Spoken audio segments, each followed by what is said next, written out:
allons juste nous arrêter l'espace de ces quelques minutes pour étudier ta parole. Et nous ne voulons pas le faire sans ta présence. Ainsi donc, nous t'invitons à te manifester par le Saint-Esprit qui a véritablement inspiré ceux qui ont écrit de ta part. Viens et parle-nous. Viens, Seigneur, et enseigne-nous. Viens et bénis chacun d'entre nous. C'est en Jésus-Christ que nous te prions. Amen.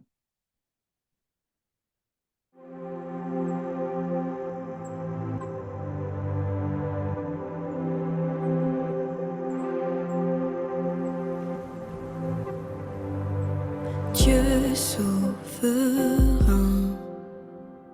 tu domines mes doutes et chagrins. Tu contrôles ma vie. Tout pouvoir se trouve entre tes mains. Prince de paix, tu parles.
Lorsque je tremble, ta main me saisit. Et si je sombre, ton amour me suffit. Tu calmes les vents, même la mer t'obéit. Quand tu pars, oui, quand tu pars.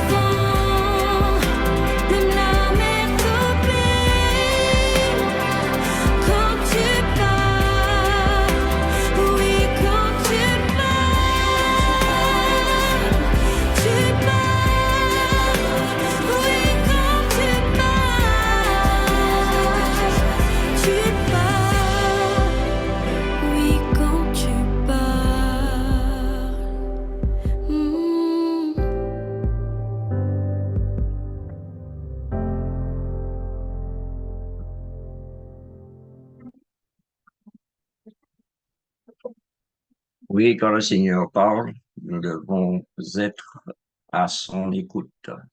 Donc, nous voulons à nouveau réitérer nos souhaits de bienvenue à tout un chacun.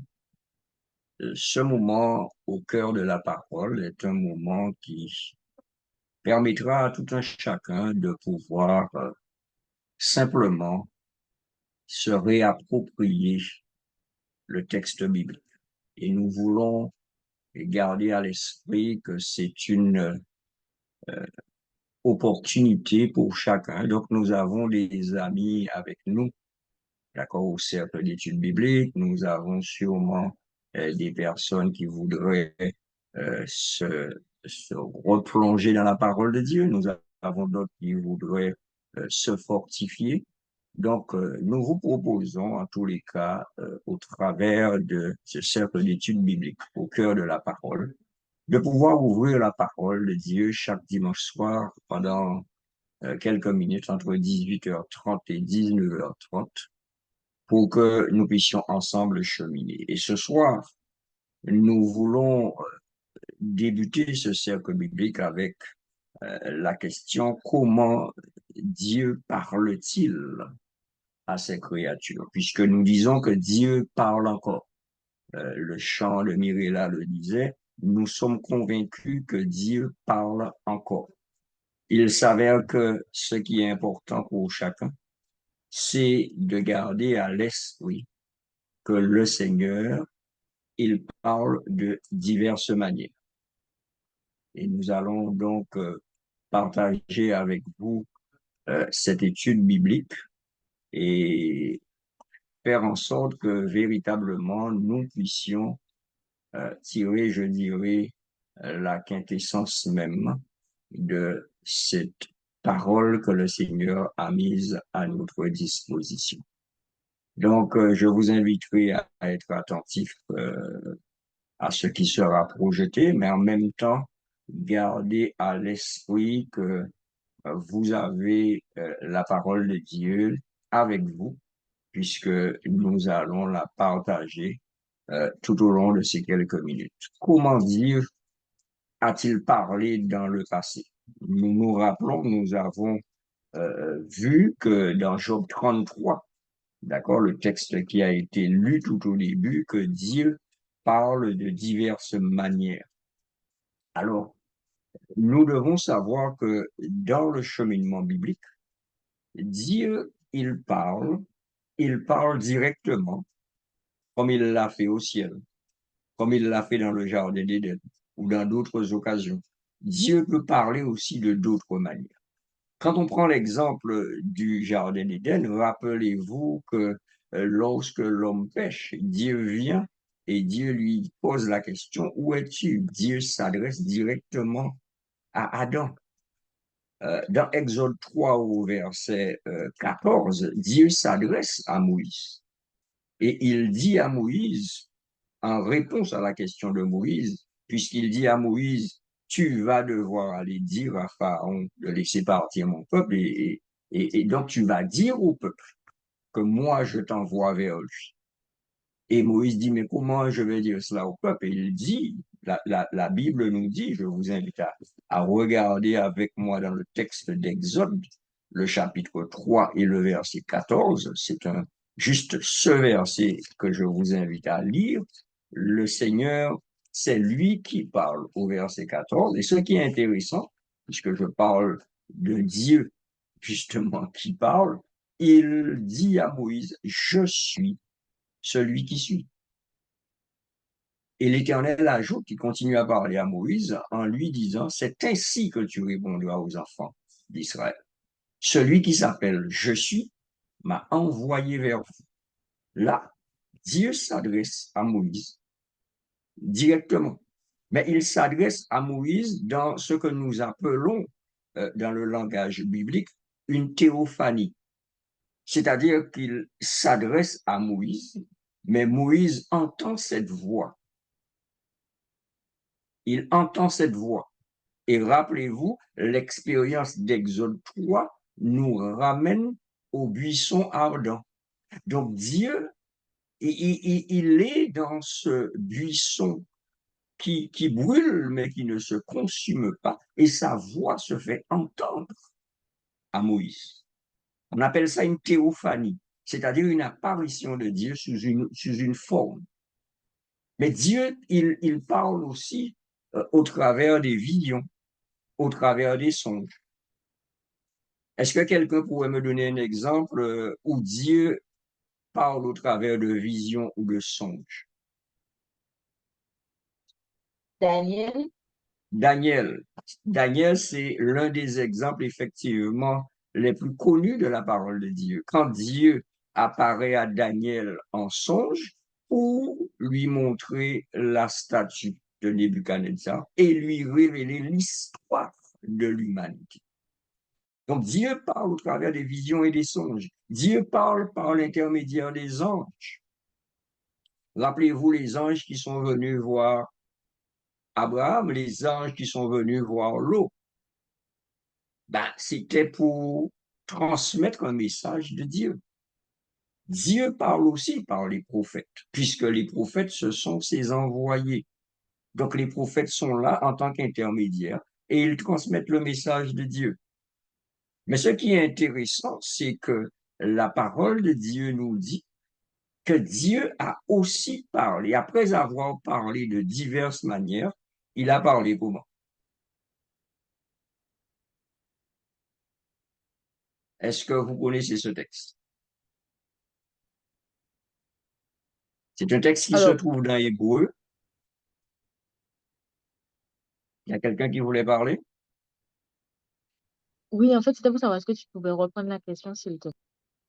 Alors, je disais que Dieu a parlé de diverses manières. Il a parlé directement, il a parlé en vision, en songe, par les anges, par les prophètes, par les écrits. Mais il y a un texte dans la Bible qui nous dit que Dieu, après avoir parlé de diverses manières, il s'est adressé de manière particulière. Il a parlé par son Fils. Il a parlé par son Fils. Et est-ce que vous vous rappelez où se trouve ce texte? Hébreu chapitre 1er, verset 1 à 3. Hébreu chapitre 1er. Alors, il nous est dit quoi dans Hébreu? Le temps que vous puissiez trouver votre texte, nous sommes dans le premier chapitre. C'est intéressant que nous puissions comprendre comment Dieu a parlé, comment il parle encore aujourd'hui, parce qu'il a sûrement quelque chose à me dire. Dans Hébreu 1, le verset 1, il dit quoi? Après avoir autrefois à plusieurs reprises et de plusieurs manières parlé à nos pères par les prophètes, Dieu, dans ces derniers temps, nous a parlé par le Fils, qu'il a établi, héritier de toutes choses, par lequel il a aussi créé le monde. Donc, Dieu nous a parlé par Jésus-Christ. Et cela, c'est intéressant pour nous de le noter. Ça veut dire que Jésus est la parole de Dieu. Dieu parle par Jésus. Il me parle. Et c'est intéressant pour moi de garder ça dans un coin de mon esprit. Maintenant, il est clair que la parole de Dieu est essentielle pour moi aujourd'hui. Pourquoi cette parole est-elle si essentielle pour moi? D'abord, je dirais parce que cette parole est une lettre d'amour personnelle à chacun d'entre nous. Parce que le Seigneur veut nous parler personnellement. Et si le Seigneur veut me parler personnellement, c'est parce qu'il m'aime, c'est parce qu'il désire me faire connaître ce qu'il souhaite pour moi. Il désire te faire connaître ce qu'il souhaite pour toi. Ainsi, la parole de Dieu est et demeurera quelque chose d'important parce que c'est d'abord la révélation de sa volonté. Rappelons-nous cela, que la parole de Dieu est importante pour moi parce que c'est la révélation de la volonté de Dieu. Est-ce que quelqu'un pourrait nous lire 2 Pierre 1, verset 21? C'est un texte qui nous parle justement de la révélation et qui nous parle de la volonté de Dieu. 2 Pierre 1, verset 21. Alors, nous étions dans Hébreu, nous n'étions pas si loin de 2 Pierre. Nous avons Hébreu Jacques, nous sommes dans 1 Pierre, 2 Pierre 1, le verset 21. Il nous a dit ceci, car ce n'est pas par une volonté d'homme qu'une prophétie a jamais été apportée, mais c'est poussé par le Saint-Esprit que des hommes ont parlé de la part de Dieu. Merci beaucoup. Alors, qu'est-ce que le texte me dit ici? concrètement concernant la volonté, la révélation de la volonté de Dieu. Qu'est-ce que le texte me dit ici?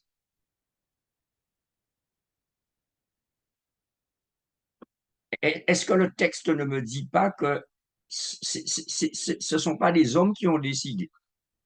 Ce ne sont pas les hommes qui ont décidé, mais c'est Dieu. Dieu a décidé, il a décidé quoi? Il a voulu que les hommes puissent parler aux hommes de sa part. Ça, c'est intéressant. Ah, c'est très, très intéressant. Parce que ce qu'il veut, c'est que sa volonté, ce qu'il veut, soit révélé à chaque personne. Donc, notons que sa parole est essentielle parce que c'est la révélation de sa volonté. Ça, c'est la première chose. La deuxième chose, sa parole est importante. La Bible est importante parce que la Bible, c'est la source de la connaissance et de la sagesse. Le texte suivant que nous lisons, c'est un texte que nous citons régulièrement, qui est quelques chapitres avant, d'accord, dans 2 Timothée. Donc, 2 Timothée 3, le verset 16. Si nous avons quelqu'un qui, à nouveau, veut lire pour nous, 2 Timothée 3, verset 16, la source de la connaissance et de la sagesse, la parole de Dieu.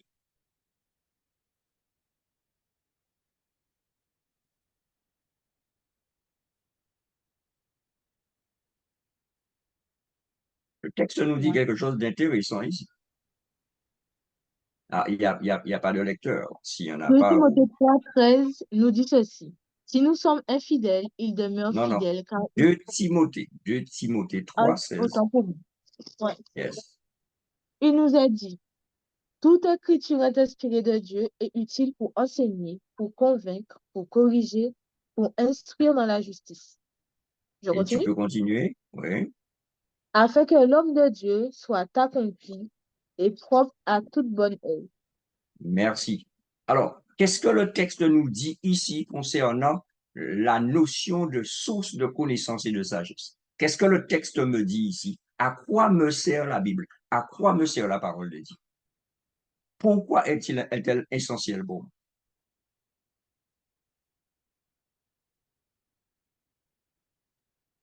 Si vous ne comprenez pas, si vous avez une question, vous en profitez, hein, mais pour l'instant, moi, je profite pour vous poser des questions pour que nous puissions alors approfondir et surtout nous enrichir. En quoi ce passage me dit que la parole de Dieu est essentielle pour moi aujourd'hui? Pour enseigner. Qu'est-ce qu'elle fait? Pour enseigner. Elle m'enseigne. Elle m'enseigne, elle me corrige, elle m'instruit. Et là, pour me convaincre aussi. D'accord? Maintenant, tout cela, pourquoi est-ce important pour moi? Puisque je vais à l'école, je vais à l'école, je suis enseigné, il y a des gens qui peuvent m'accompagner de par les convictions, mes parents font mon éducation, etc. Pourquoi la parole est-elle essentielle pour moi? C'est là que j'aimerais que nous puissions réfléchir.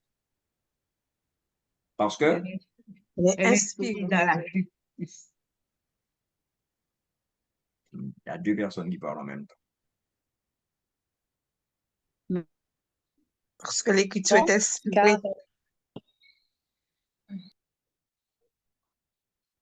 Le texte dit, afin que l'homme de Dieu soit accompli et propre à toute bonne œuvre.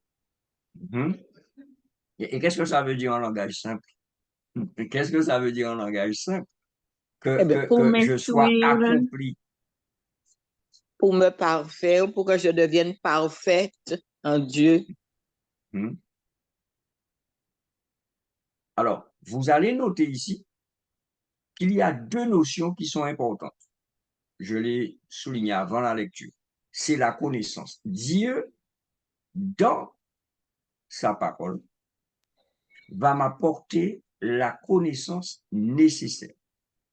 Et cette connaissance que Dieu m'apporte, aucun homme, aucune école, aucune pédagogie, aucune université ne peut me l'apporter comme Dieu me l'apporte. C'est une connaissance qui va m'emmener à la sagesse.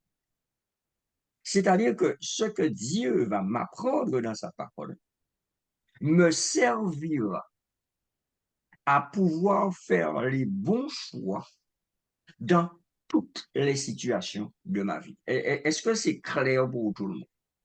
Ça, c'est important. Dieu veut que je puisse acquérir une connaissance venant de lui qui est omniscient, donc qui sait toutes choses, qui maîtrise toute science. Il veut que j'acquière cette connaissance dans sa parole pour que je puisse être capable, être rendu capable, être en capacité de faire les bons choix dans toutes les situations qui se présenteront à moi. C'est là que la Bible est essentielle, chers amis. Et nous comprenons qu'il est important pour celui qui veut faire les bons choix dans la vie, de passer du temps dans cette parole de Dieu. Parce que cette parole est essentielle. Encore un autre élément qui nous le dit, c'est que le psalmiste dit que la parole de Dieu est comme une lampe et une lumière. C'est un texte que nous connaissons, mais pour le bénéfice de tous, nous pouvons le relire au psaume 119 et au verset 105. Le psalmiste qui a expérimenté Dieu arrive à cette conclusion.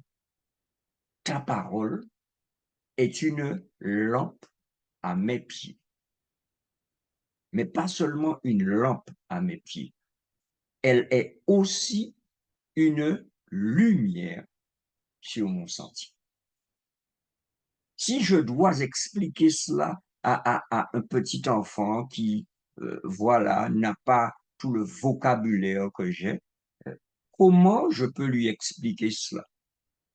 J'aimerais vous entendre là-dessus. Comment je peux expliquer simplement à quelqu'un ce passage qui me dit que la parole de Dieu est une lampe à mes pieds et une lumière sur mon sentier?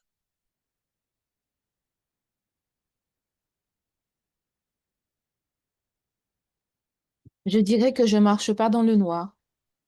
Je ne marche pas dans le noir, ok? Très bien. Tu ne marches pas dans le noir avec la parole. Ok? Quoi Je d'autre? dirais que moi, c'est un outil, c'est une lampe, et c'est un moyen, c'est une lumière qui me permet de marcher en toute sérénité. Ok? Moi, je Alors, dirais aussi qu'une lampe, oui, une lampe est claire, mais ok. la lumière me dirige. Mhm. Alors, quand tu dis que la lumière me Donc, dirige, là, tu ajoutes une notion. Pourquoi dis-tu que la la lumière te lumière sur mon dirige? pied, ça me dirait quoi pour moi, en fait. D'accord, d'accord. Ça veut dire que tu as la lampe, premièrement, à tes pieds. Donc, ça veut dire que chaque pas est éclairé et la lumière sur le sentier, me montre effectivement là où je dois marcher. Euh, C'est c'est comme, intéressant. Oui, vas-y. c'est comme pour les pistes d'atterrissage. Voilà. Mhm. Il y a les lumières pour guider le pilote. Très bien. Tout le long de la piste, nous avons effectivement le système de guidage lumineux, d'accord, qui permet effectivement au pilote de pouvoir matérialiser la piste. Donc, ça veut dire que la parole de Dieu, pour moi, est du même acabit. La parole de Dieu, pour moi, sert à me montrer la voie. Alors, j'ai envie de penser que si Dieu me donne autant d'éléments pour me dire que la parole est essentielle, que la Bible est essentielle, c'est parce que sûrement il la considère comme étant la clé du succès. Il la considère comme étant la clé du succès. Et quand on regarde dans notre Bible, on va retourner dans l'Ancien Testament avec le livre de Josué. Et Josué au chapitre 1er, quand Dieu s'adresse à Josué, le grand libérateur, Moïse, qui était le mentor, qui était le leader spirituel de Josué, Moïse était celui qui avait pris comme adjoint Josué, qui l'avait formé. Donc, après la mort de Moïse, l'Éternel va parler à Josué, puisque Josué vient et récupère le leadership, il récupère la direction de ce peuple qu'il doit emmener absolument en Canaan. Et à partir de ce moment-là, au verset 8, après avoir donné des paroles d'encouragement à son serviteur, l'Éternel s'adresse à Josué et il lui dit au verset 8 que ce livre de la loi, que ma parole ne s'éloigne point de ta bouche. Ça veut dire que tu dois la parler, tu dois la lire, tu dois la prononcer, tu dois la proclamer, qu'elle ne s'éloigne point de ta bouche. Quand tu ouvres la bouche pour diriger le peuple, que ma parole y soit. Et il dit quoi? Médite cette parole jour et nuit. Et Dieu lui dit, pourquoi? Dieu dit à Josué, pourquoi il faut prendre le temps de s'arrêter dans cette parole, de la lire, de l'étudier, de la méditer jour et nuit. Le Seigneur dit, c'est pour agir fidèlement selon tout ce qui y est écrit. Donc, c'est pour que tu puisses obéir, appliquer les principes qui sont dans ma parole, car c'est alors que tu auras du succès dans toutes tes entreprises. C'est alors que tu réussiras. La clé de la réussite, c'est la parole de Dieu. Et ce texte de l'Ancien Testament qui se trouve dans Josué 1er rejoint sûrement le texte que nous avons lu précédemment dans 2 Timothée 3,16. Donc, si je prends le temps de donner sa place à la parole de Dieu dans ma vie, ben, cette parole-là, elle va m'enseigner, elle va me convaincre, elle va me corriger, elle va simplement me donner toute la connaissance nécessaire pour que je sois capable de faire les choix que j'aurai devant moi avec sagesse. Être capable toujours de faire les bons choix et de choisir les bonnes options. C'est intéressant que nous puissions noter que la parole de Dieu est véritablement essentielle parce que c'est la révélation de la volonté de Dieu. Nous l'avons vu. 1. 2. C'est la source de toute connaissance et de toute sagesse. Nous avons vu 3, que c'est une lampe et une lumière. Nous avons vu enfin que c'est la clé du succès. Maintenant, quelle est la puissance de la parole de Dieu? Quelle est la puissance de la parole de Dieu? Cette parole de Dieu est-elle puissante? Parce que si elle est essentielle, c'est qu'elle a une puissance pour pouvoir m'aider à être dans la réussite, dans tout ce que j'entreprends. Alors, la première chose que je dois savoir, c'est que pour que je sache si cette parole elle a de la puissance, il faut que je l'expérimente. Il faut que je l'expérimente. Maintenant, juste avant de nous appuyer sur un certain nombre de textes, j'aimerais juste partager avec vous quelques éléments concernant la Bible. La Bible en chiffres, en quelques chiffres. D'accord? La Bible, nous disons que c'est pratiquement une bibliothèque. Une bibliothèque qui est unique. Elle contient 66 livres. 39 dans l'Ancien Testament et 27 dans le Nouveau Testament. Et il faut se rappeler que la parole de Dieu a été écrite par tous ces saints hommes sur une période de 1400 ans. 1400 ans. Et il faut se rappeler que la Bible a commencé à être écrite depuis l'époque de Moïse et elle a été après, et effectivement, Jésus-Christ, la Bible, les auteurs ont continué à écrire sur une période assez large. Il faut retenir également que dans cette Bible, il y a 1189 chapitres, 31 173 versets. La Bible a été traduite en plus de 2060 langues aujourd'hui et elle est vendue chaque année sur la base de 150 millions d'exemplaires. Chaque année. Donc, c'est le best-seller, on va dire, de l'histoire de l'humanité. C'est pas le best-seller de 2024. Chaque année, c'est sûrement le livre qui est le plus vendu, le plus lu dans le monde. Et nous voulons croire que ces saintes écritures sont aussi lues, aussi achetées, aussi vendues, parce que ces écritures ont de la puissance. Quand nous lisons dans Isaïe 55, la parole de Dieu au verset 11 nous dit quoi? Ainsi en est-il de ma parole, qui sort de ma bouche. C'est l'Éternel qui parle ici. Et Dieu dit, elle ne retourne point à moi sans effet, sans avoir exécuté ma volonté et accompli mes desseins. C'est intéressant de noter ici que la parole de Dieu a cette puissance d'accomplir sa volonté.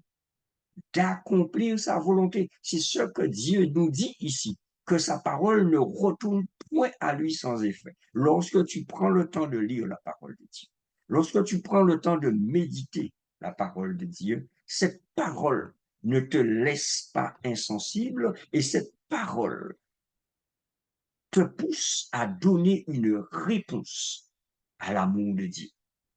Rappelle-toi que la parole de Dieu, la Bible, est une lettre d'amour du Seigneur à toi personnellement. Et quand tu prends le temps de lire cette lettre, quand tu prends le temps de méditer sur le message de cette lettre ne peut te laisser indifférent. Cette lettre ne peut te laisser comme tu étais.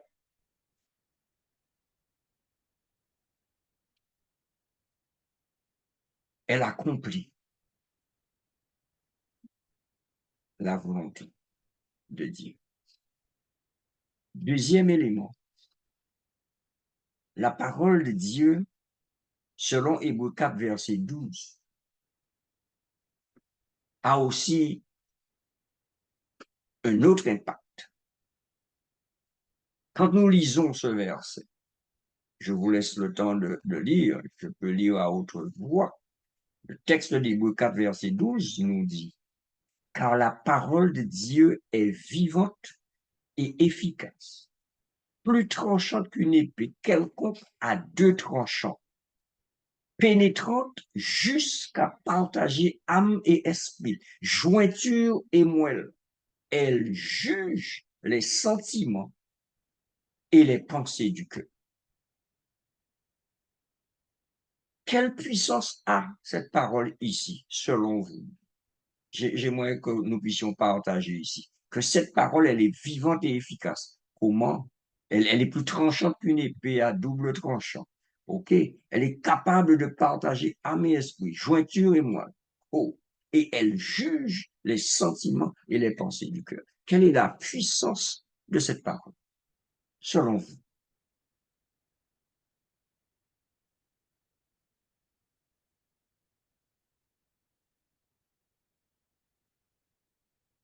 Est-ce que cette parole a déjà agi sur vous, en vous, dans le sens d'Hébreux 4, verset 12 ici?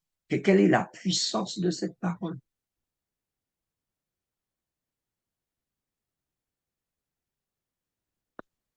Vous attendez On a sur moi. l'impression, Vas-y.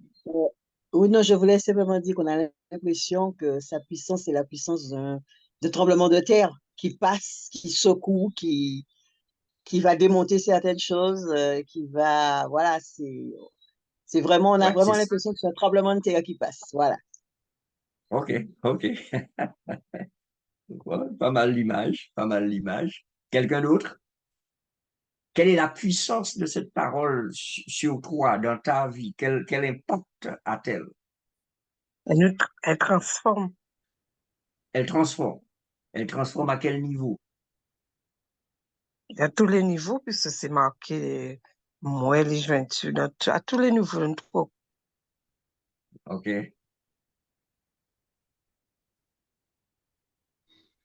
Cette Quelqu'un Moi, d'autre? parole je Avant me de... dirais met à que... nu. Ah, désolé. Vas-y. Cette parole me met à nu, Elle te déshabille. complètement à nu pour pouvoir réfléchir sur mon état et prendre de nouvelles décisions.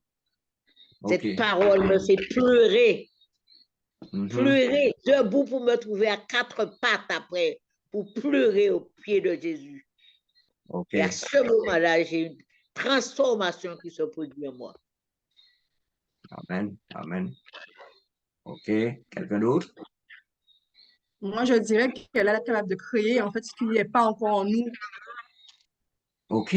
Ça, Comme, ouais. à Reprends la cela pour nous. création, comme à la Mhm. création, il a OK. parlé, et puis Mhm. tout ce qui a été dit, tout ce qu'il a dit, c'est créé, en fait. Donc là, le pouvoir de créer en nous, le vouloir et le faire, l'envie de changer, l'envie d'abandonner certaines choses et de le suivre. OK. OK. Donc c'est une puissance transformatrice. Ça, Voilà. c'est Oui, oui, intéressant. créative, Ah oui? transformatrice, voilà. Qui crée des choses en OK. nous que nous-mêmes, on n'a même pas pu penser faire, vouloir faire. Oui, oui. D'accord. Parce que de nous-mêmes, c'est quelque chose que nous ne pouvons pas faire. Et c'est Exactement. pour cela qu'elle est si importante pour nous. C'est pour cela qu'elle est si importante. Et vous notez que dans la fin du verset, cette parole nous donne aussi le discernement. Elle nous donne le discernement parce qu'il est dit qu'elle juge les sentiments et les pensées du cœur. Elle permet d'aller au fond. Cette parole de Dieu me pénètre. Plus je vais être au contact de cette parole et plus elle va me pénétrer. Et plus elle va me transformer.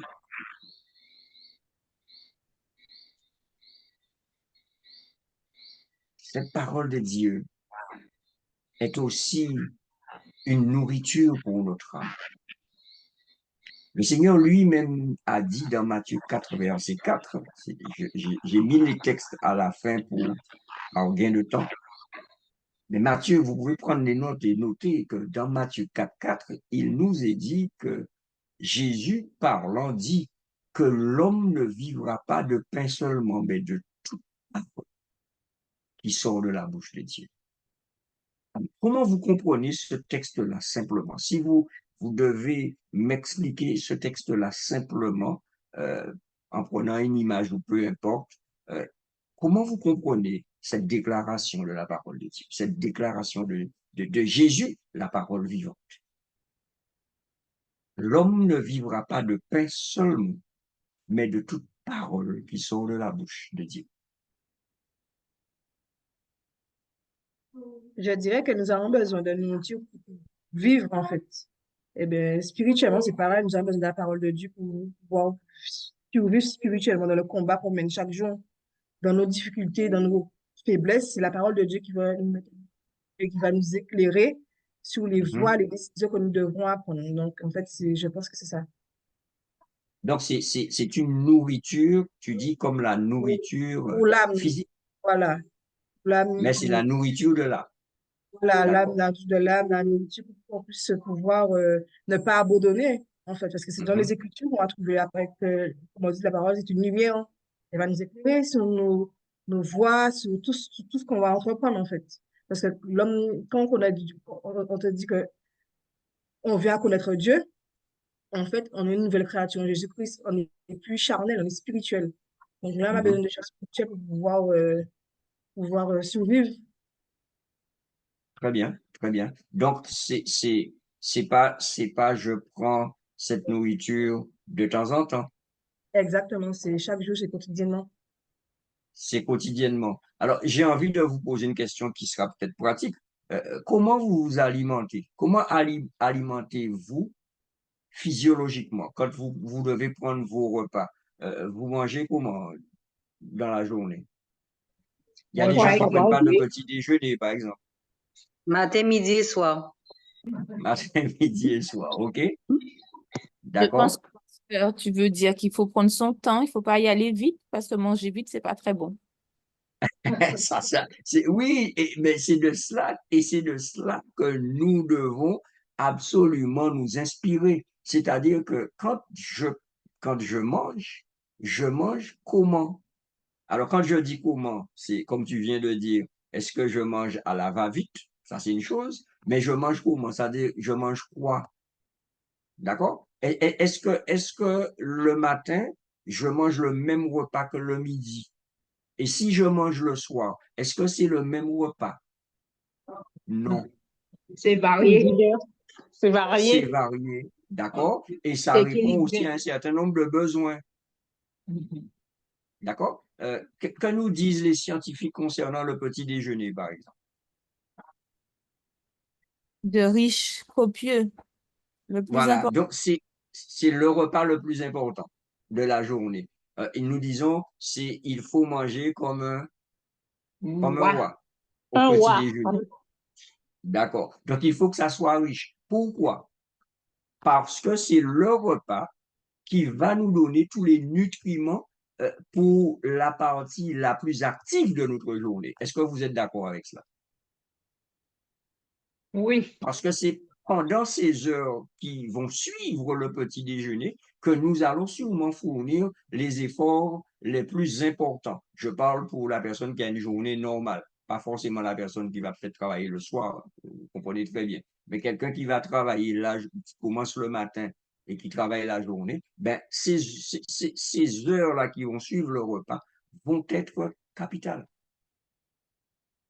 Et ça, je dois le comprendre. Maintenant, quand le Seigneur me dit que je dois pouvoir aussi me nourrir mon âme de la parole qui sort de la bouche de Dieu, euh, euh, comment vous voyez le parallèle?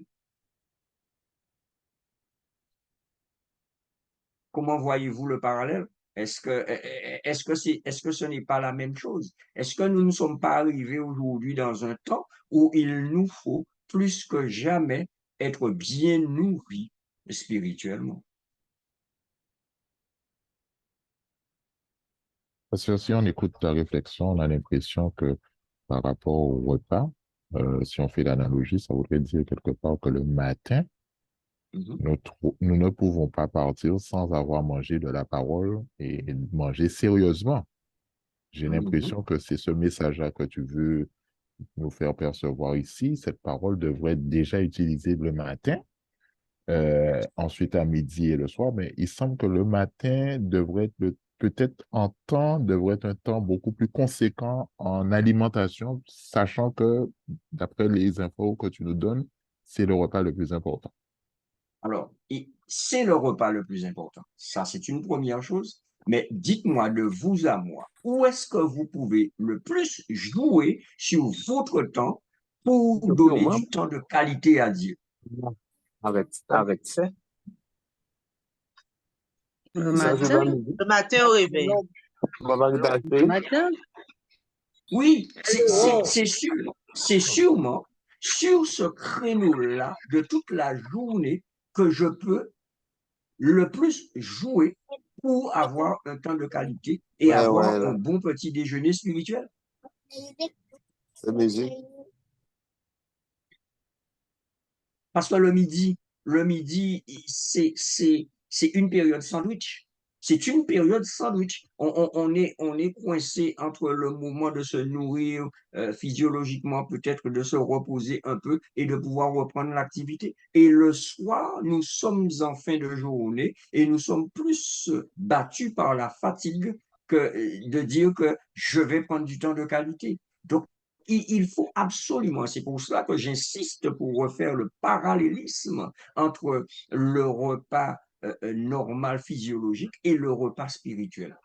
Donc, je dois aménager un temps le matin. Pourquoi est-ce que je ne peux pas me réveiller peut-être une demi-heure plus tôt? Maintenant, le repas de qualité avec Dieu, c'est pas un repas de 5 heures, hein, c'est pas je passe 5 heures là. Non, je peux passer une demi-heure, mais une demi-heure de qualité où je suis pleinement disposé, où là je dis Seigneur, donne-moi ta connaissance pour que je m'en aille avec toute la sagesse, pour que la journée puisse me passer avec la capacité de pouvoir faire les bons choix au travers de mes activités. Il est important pour nous de nous nourrir. Les Écritures, c'est véritablement le pain de vie du chrétien. J'ai envie de terminer en disant que lorsque je lis Jérémie 15, le verset 16, je dis que ce verset me confirme que la parole de Dieu est source de vitamines spirituelles pour moi. Parce que Jérémie, il écrit, j'ai recueilli tes paroles et je les ai dévorées. Et il dit pas que je les ai dévorées. Vous savez, lorsque vous dévorez quelque chose, c'est parce que vous avez faim, parce que vous avez envie, vous avez un appétit. Et comme résultat, il dit, tes paroles ont fait la joie et l'allégresse de mon cœur. Quand ton nom est invoqué sur moi, éternel Dieu des armées, lorsque je dévore la parole de Dieu, cette parole de Dieu m'apporte des vitamines spirituelles, m'apporte la joie et l'allégresse. Cette parole de Dieu fait de moi quelqu'un qui vit et qui resplendit. Chers amis, la parole de Dieu, elle est belle. Et la question qui se pose à chacun, c'est que ferais-je de la parole de Dieu? Que ferais-je de cette parole de Dieu ce soir? Alors, j'ai envie de vous dire que Dieu attend une réponse personnelle de chacun. Et je veux croire que chacun lui donnera cette réponse personnelle. À tous les cas, rappelons-nous que Dieu parle encore. Et il parle à chacun d'entre nous. Et il a envie de parler à chacun parce qu'il veut se révéler à chacun. Prenons le temps d'étudier sa parole. Et c'est ce que je vous inviterai à faire donc chaque dimanche à 18h30 au travers du cercle d'études bibliques au cœur de la parole. Et dimanche prochain, nous allons développer le deuxième sujet, là où tout a commencé. Là où tout a commencé.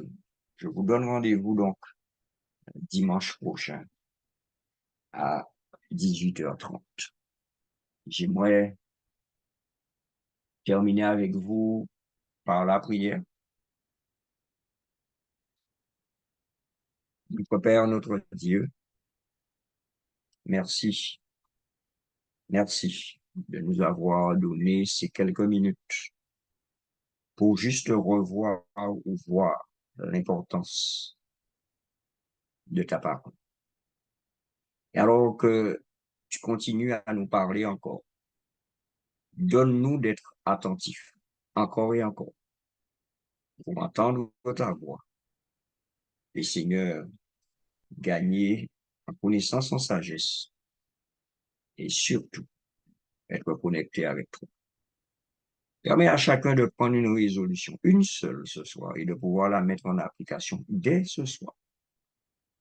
C'est de pouvoir faire en sorte que la dernière chose que nous puissions faire, que nos yeux puissent voir avant d'aller dormir. C'est ta parole. Et que demain matin, à notre réveil, la première chose que nous offrons à nos yeux, que ce soit non l'écran de notre téléphone, non autre chose, mais ta parole. Car ta parole est une lampe et une lumière. Éclaire chacun d'entre nous et continue à faire en sorte que nos vies soient des vies de lumière pour nous et pour tous. En Jésus-Christ, nous t'avons prié avec action de grâce. Et bénis chacun. Amen.